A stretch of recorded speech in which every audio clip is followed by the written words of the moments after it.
Hello, and welcome to the Talk to Light podcast. This is another installment of What They Mean to Me, and today I'm joined by Sam. Hello. So Sam, why are Courteeners your favourite band?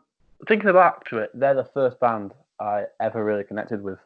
I was at a party when I was 15, and I heard "No You Didn't, No You Don't," Mm-hmm. and it was like, at the time, one of the coolest songs I've ever heard. I just started playing the drums as well, so I was like, "Oh, this is cool." So I went home and learned how to play that, and then me and my brother were in a little band, and we just started playing through their songs. Not just them, to be fair, there was a lot of Oasis and stuff as well. And ever since then, I've just been kind of really hooked to it. Mm. And then I'd say as soon as I got to college, I really, proper fell in love with them because I saw them for the first time. And I think that's how it all started, really. Mm. But I think my favourite, because Liam Frey's lyrics to me are just, I think it's mad how he writes a song about something that's got nothing to do with me that I'll probably never know about, but I can apply it so perfectly to a situation in my life. Yeah, well, that's the thing with music, isn't it? Like, it can, I hate saying the word relate, but it does relate to people and in like the weirdest ways, and that's why it's good, because it's mental. music is one of the most powerful things out there. So it's good that it resonates with you in that way. So it really stems onto my next question is how do they inspire you? I guess you touched on his songwriting, so I guess that's one of the ways they inspire you. Yeah, I think I really came into my own. I changed a lot personally during the time that I really listened to the Courteeners. And if you just listen to the way Liam Frey speaks about songs and his life, that's inspiring itself, I think, because they've made it on one album, the pressures to make it on another. He's talking about not giving up and not letting yourself, get too fucked up all the time that you have to feel depressed. It's about powering through. And I think you hear it in his songs, like Falcon to me feels really raw, like it's a real low point. And then Anna brings it back up with kind of a celebration. And that's kind of reflected in the fact that they got dropped after Falcon, I guess. But that's kind of the way they inspire me all the time. Yeah. Well, I didn't really look at it that way. Like now you said about Falcon being quite a sort of dark album, which is like. I mean, it's still got some bangers on it. Don't get me wrong. Oh yeah, it has. Yeah, it has. But compared to St. Jude, it's definitely a lot darker, and it's a lot of different sound, which is obviously good. Because it's good to change. I was quite young when Falcon came out, so I wasn't listening to it properly then. I was only 10. It's weird when you're younger. Things don't like you said previously. It didn't hit you at that that specific time in your life, which is. But when I think back to it now, I listened to it back to back one night doing an assignment in the library in my first year of uni, and it feels like it hits so much differently. Like Lullaby is such a song. You feel like you can hear whatever Liam was going through at the time. It feels like he was writing it just for me. Do you know what I mean? Yeah, that's why it's so powerful music. Yeah, isn't it? It's a very like you said, that could have been has that effect on you, but someone else it could mean something completely different. Exactly. Yeah, exactly like that. So I didn't realise you played drums. It's just quite interesting. But obviously, we're going a bit away from Courteeners. I had no idea you played an instrument, but I don't really play them as much anymore. But I really love it. Yeah. Yeah, it is good because it's a way to express things, isn't it? As well. Yeah. So you said your first tune that you heard with them was "No You Didn't, No You Don't" or whatever it's called. Yeah. But would you say that's your favourite one, or is there a different one? Honestly, you could have asked me 10 minutes ago, and it'll change, and you can ask me 10 minutes later. I think I always come back to. It changes all the time. The 17th is just a masterpiece, I think. Yeah, to be fair, it is one of their best ones. Yeah. If not the best song they've done, I think. I absolutely love Sycophant. I think that's amazing as well. Yeah. It's really hard. It changes all the time. I think. I guess it's mood dependent as well, isn't it? Yeah, I think Sunflower's really good.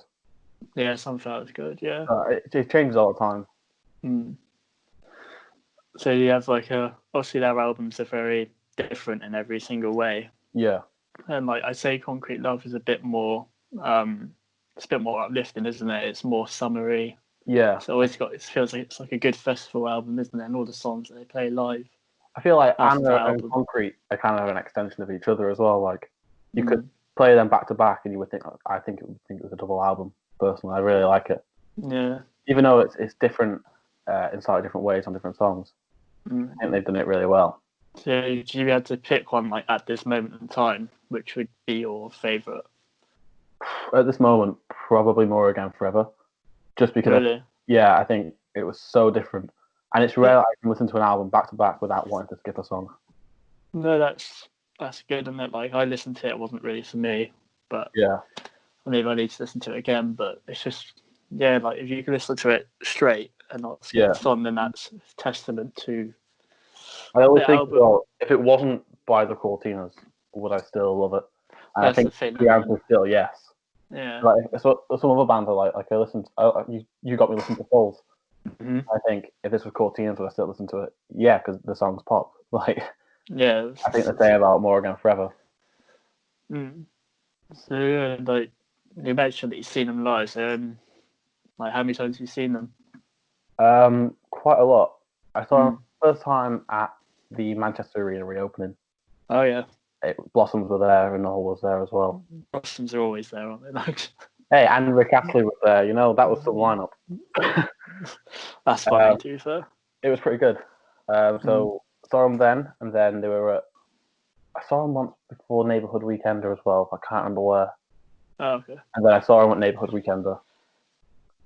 And then I saw them in Anderson, Liverpool, Blackpool, Heaton Park, and then the Manchester Arena one just gone in December. Oh, okay. Yeah, you've seen them a fair few times. I think I've seen them at least 5 or 6 times. They're incredible. I absolutely love them live.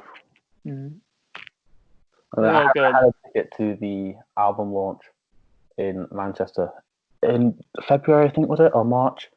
Yeah. I was ill, like proper ill that weekend, so I couldn't go. Oh, that's gutting, isn't it? Yeah, fuming. I've never done it. Cancelled. I've never done like an album launch show, so they would be quite good, to be fair. I've always wanted to do one. But... Maybe next time. Yeah, hopefully. So, like, what's from, like, obviously they keep changing their sound and trying something different. Like, where can you see them going, like, in the future? Excuse me. Well, that's weird because I thought maybe they haven't announced everything this year because of everything that's happened. You know, everything's been cancelled. But I really thought this year was going to be their year. I can't believe they got sneaked out of the #1 by Eminem. I was so shocked by that.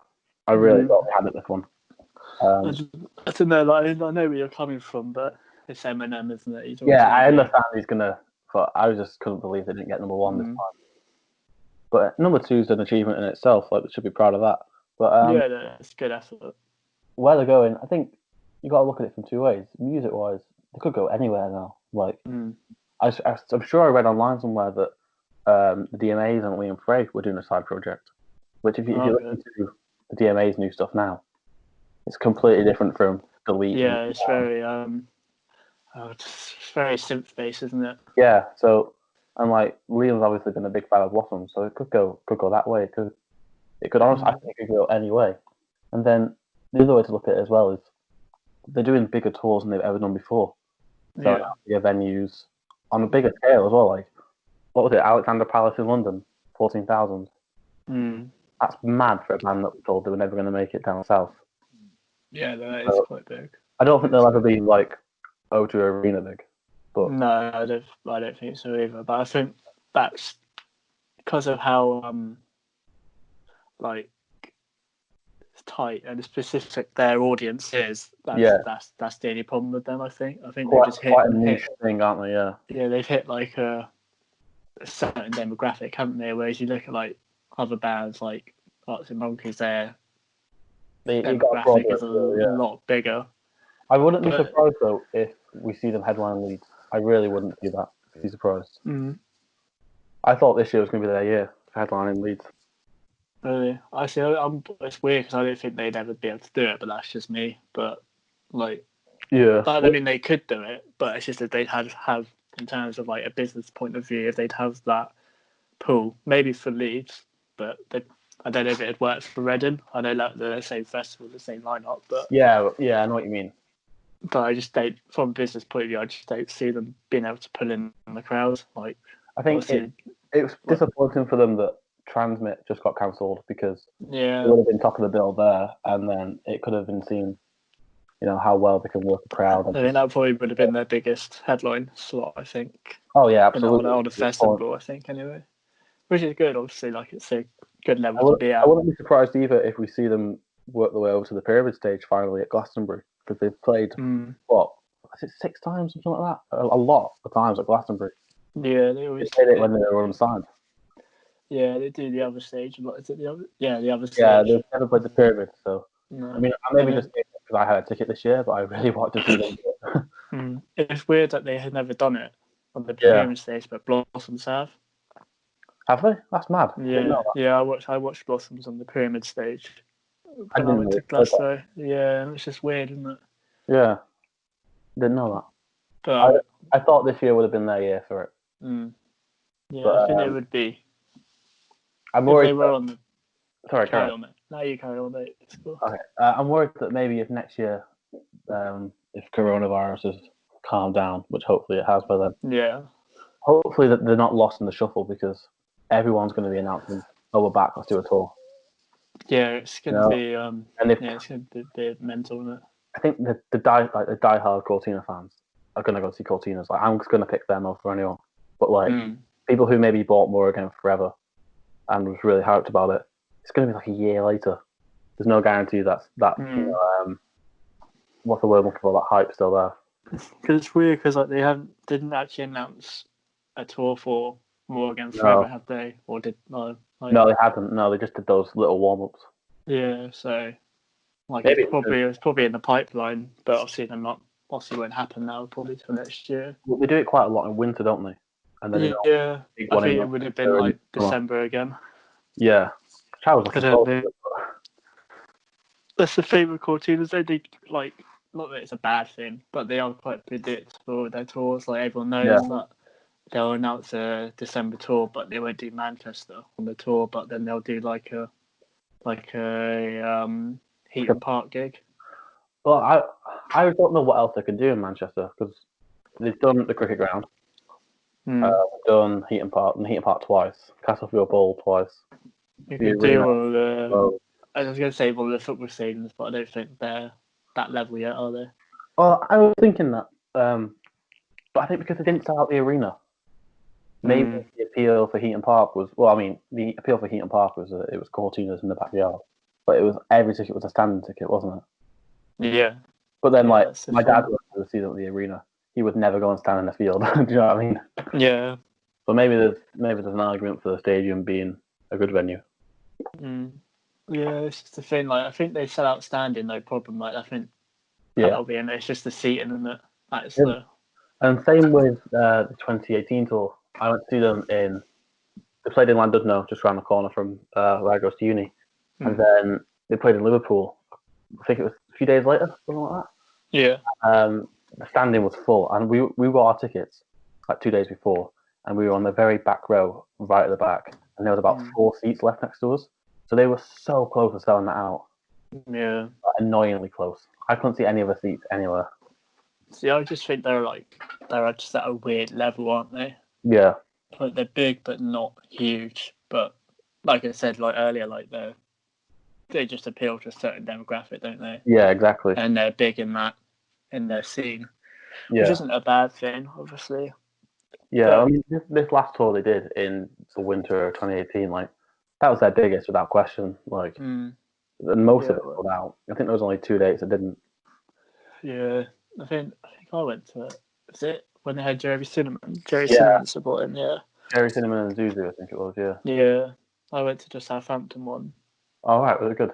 It was, they were good, yeah. I think that was the last time I'd seen them, though. Yeah, it was, yeah. I can't wait for the next time they tour. Yeah, I think it'll probably be next year, won't it? Hopefully. Which is frustrating. Could be the end of this year, but it depends on what happens, obviously. Because they were, They were meant to support Kings of Leon, weren't they? Yeah, at Finsbury Park. I thought that was quite a weird announcement. It is a weird announcement. Because they announced it like during their album launch, which was before, I think it was. But I don't know. I didn't think they'd be doing that. I didn't think they needed to do it. It's still good. Like Kings of Leon are a massive band. Yeah. And like their demographic is quite big. Obviously, like they had like Sets on Fire, and that got quite mainstream. Knew Somebody as well, I'd say as well. Yeah, Knew Somebody, and like so it just yeah. So like I guess I don't know. It would have been good to play that. Yeah, it would have been. I don't know if they've even announced it's been cancelled yet. Like I'm sure it probably will be. Oh, it probably has. When was it? In July. Yeah, June or July, I think. Yeah. I don't know. They rescheduled the Blossom tour, didn't they, for July? Yeah, I think so. June, July. Yeah. So just have to see what happens. It was weird that Blossoms tour. Like the Bournemouth date was the last date before they postponed it. Did you get to go? No, I didn't because obviously like you were self-isolating, weren't you? Yeah, or I was about to. Yeah. So I remember Stereophonics getting into quite a lot of trouble. Well, backlash really. I think they finished that tour, though, didn't they? Yeah, because they played in Cardiff. Yeah, and that was where it all. Yeah. I want to say kicked off, but the next day lockdown happened, didn't it? Yeah, I think so. Yeah. Just a mental. Well, they are really good live, Stereophonics. I've never seen them. They're actually on my list of people I really want to watch. They are really good. Like, if you get the chance, like it'll be expensive. Obviously, I think it was like £50 when I saw them. They were playing in Bangor, so I was going to go, but that's just been cancelled. Oh, it's gutting. Yeah, it's gutting. I'll go tour again.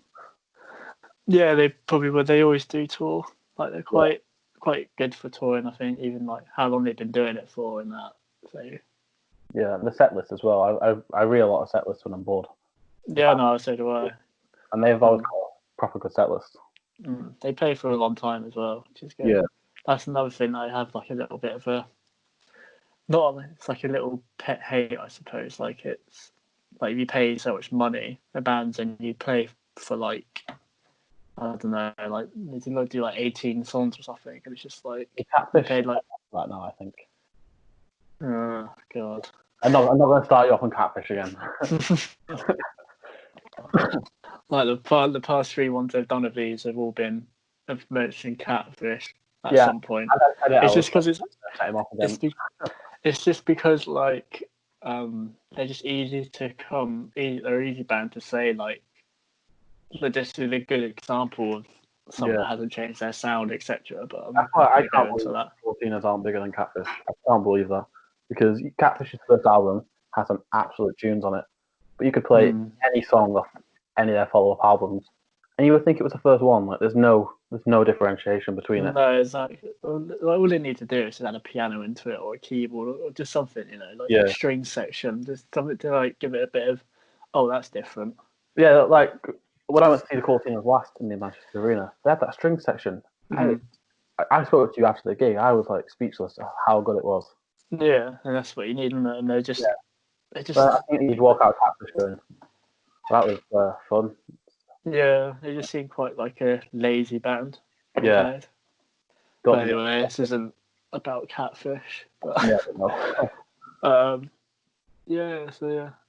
Like, I don't think you're the only one in saying that Courteeners would be your favourite band. Like, there are a lot of people's favourite bands. And that is for, like, a certain reason, like, lyrics that resonate well with you and albums that are for every mood and they're good live. Yeah. And, it's just, like, I just don't know where they could go from here. That's just my point of view. Like, I feel like they've done everything. I don't want to say they... It would be interesting to see where they actually do go next. I personally feel like they peaked, but that's just me. I wouldn't be surprised if we see Liam Frey do a few solo tours again. Oh, no, I reckon so. I think he'll do a solo album. Like, on his own. A little, like... I wouldn't think it'd be an album. I reckon, like, an EP with the guy from the DMAs. Talking about that. Yeah, it's just... Yeah, I just don't know where they can go. Like, I'm sure... Like, obviously, I can't write songs or anything, so I don't know. No. I don't know Liam Frey's thought process when it comes to writing, but he probably has something Yeah. he wants to do. Like, it would surprise me for them to do another Manchester gig next year, like a big one again. Well, they said that the 4 that he did at the Albert Hall, they were the only Manchester ones in 2020. Really? Which for me lined up, because you'd have those 4, a winter tour, and then come back around for a big one in June, July. Yeah, I think that's probably what it'd be. It'll probably be like a tour, but in everything, like the winter the whole time. world's been delayed. Right? That's the thing, isn't it? So yeah, well, Sam, as it's always a pleasure talking to you. And you, mate?